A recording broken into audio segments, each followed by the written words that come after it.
Putek, BIP ha? No? In alleged sex plot versus recto. BIP pa siya, no? Si Boy.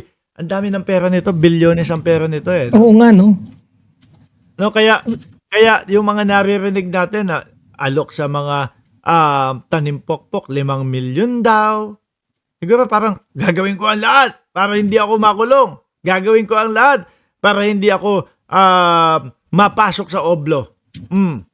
Pero Boss Mark, ano sa tingin mo nag-inspire sa kanya para pumasok sa pagiging politician? No, biruin mo, isa sa pinakamayaman, no, 31 billion yata yung assets niya, no? Declare niya sa Solon, yung sumunod 5 billion lang. So, yung number 2 na pinakamayaman politician, ilang ulit ng yaman niya, pero pumasok pa rin sa pagpupolitika, no? Hindi kasi merong mga negosyante pumapasok sa politika. Alam mo kung bakit? Para maprotektahan yung kanilang mga negosyo. Baka posible. Lalo na ito, kung nakuha niya, ang solar na mga ganyan na yan, hindi pa siya politiko, at alam niya na merong mga kalansay na nakatago doon sa kanyang closet, yun yung posibleng dahilan.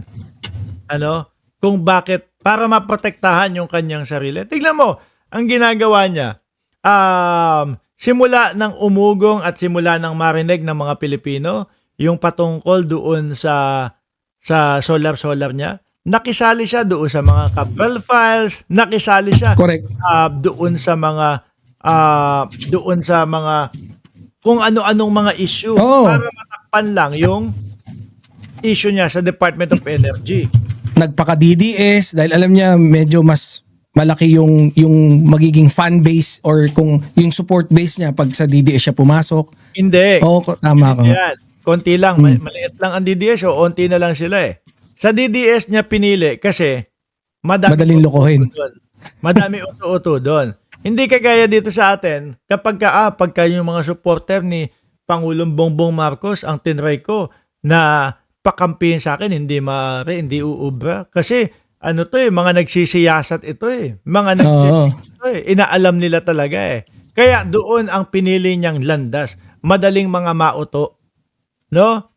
Babasahin ko muna to. A talent manager arrested. Arresto pala. A talent manager arrested in an alleged plot to stage a sex scandal against Executive Secretary Ralph Recto. Identified Batangas 1st District Representative Leandro Lebiste as the supposed BIP link to the scheme. Biruin mo, kung totoo yan, umabot ka sa punto na magtatanim pokpok ka. Oo nga. Diba? Biruin mo, no? Yun yung ang gagawin daw talaga dyan is hindi naman parang kakatagpuin si Recto. Kumbaga, magsasalita lang sila, magpapa-press conference kasama yung bugaw na kakilala mo. Si Lito de Guzman. Sabi mo, parang familiar. Familiar kasi nasa showbiz industry yan. Oo.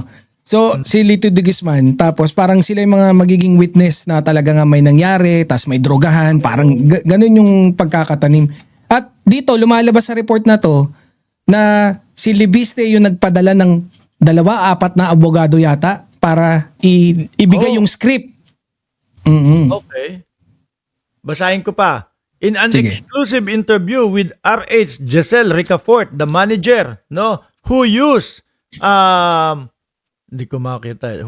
alias Ken, claimed the lawmaker sent 2 lawyer. Okay, ito nga yung sinasabi mo, nagpadala ng 2 lawyer to prepare script and affidavit. Lawyer pa ang nag-prepare ng script? Tsaka affidavit. And affidavit for 4 contracted actresses allegedly involved in the plan. Sabi nga dito, ang sinasabi kailangan muna makita yung mga statement, ibang klase itong mga ito. Kasama pa si Jig Paras na diyan. Nasa sample isa ding DDS. Tuntua nga ako nung nasabit yan eh. Si Jing Paras? Oo. Bakit? Hindi kasi hindi mo ma-imagine eh, no? Malakas yang bumitaw dati, malakas mambira kay PBBM eh. Hindi ko pero views. Hindi, dati may okay yan. Kumbaga nakikisama, may mga nakakasama, tapos nahahatak siya. Ang problema, sabi ko, yun nga, hindi ganun kaano yung views, pero hindi siya hindi siya tatablan. Eto, dali. Biruin mo, ano, umabot sila sa punto na tanimpokpok para lang sirain si Recto, para lang makuha niya yung posisyon sa pagka-gobernador doon sa lugar nila. Oh. Pero masyado siyang masyado siyang obvious eh.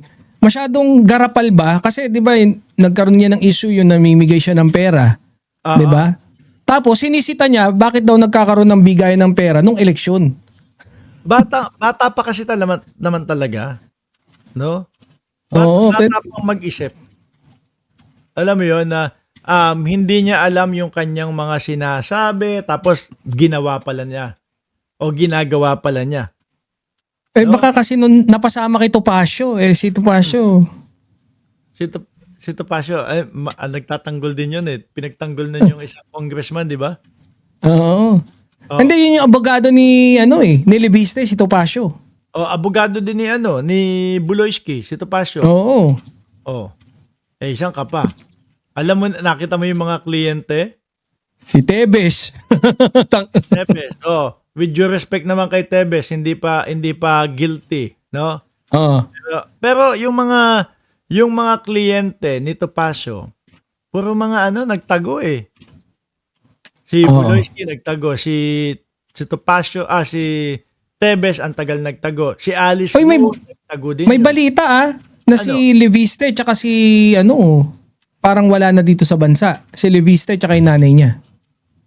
Parang narinig ko nga yun. Yeah, parang blind item lang na hindi ko pero sinasabi na ilang araw na daw hindi pumapasok si Senator Loren. Hindi ko naman napapansin doon sa impeachment. Nawawala sa isip ko, nawawaglit sa isip ko na hagilapin. Merong mga nagsasabi na wala na nga daw sa bansa at ilang araw nang absent daw sa impeachment si Loren Legarda. Sabi ni Inamo TV, nasa Hong Kong na.